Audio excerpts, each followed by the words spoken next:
মৌলিক বিষয় হচ্ছে বাণিজ্য ঘাটতি অপসারণ কমানো। মোট কথা আমরা রেসপন্ড করেছি পজিটিভলি, আমরা এক্সপেক্ট করি আমরা কোপারেট করব, তারাও কোপারেট করবে। সো এটা উইন উইন সিচুয়েশান।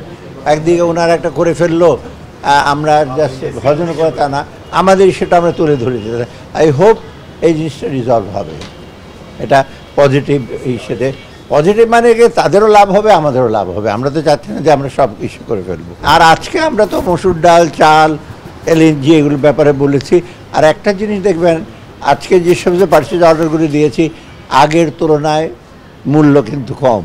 এটা কারণ হচ্ছে কি আমরা আরেকটু কম্পিটিটিভ করছি। আগে গুটি কয়েক সাপ্লায়ার দিত, এটা ওপেন করাতে কম্পিটিশনটা বেড়েছে এবং আমরা প্রাইসটা রিজনেবল পাচ্ছি। এটা কিন্তু আমাদের অনেক সাশ্রয় হচ্ছে। মৌলিক বিষয় হচ্ছে বাণিজ্য ঘাটতি অপসারণ কমানো।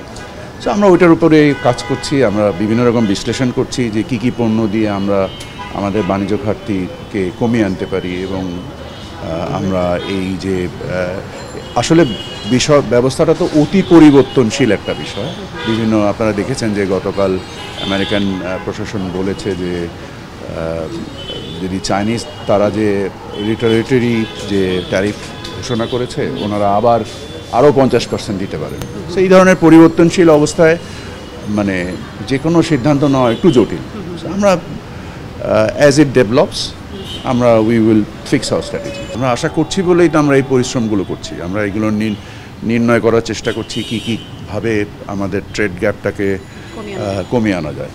স্যার, ওখান থেকে কোনো রিপ্লাই এখন পর্যন্ত আসেনি? না, এখনো কোনো reply. Thank you very much.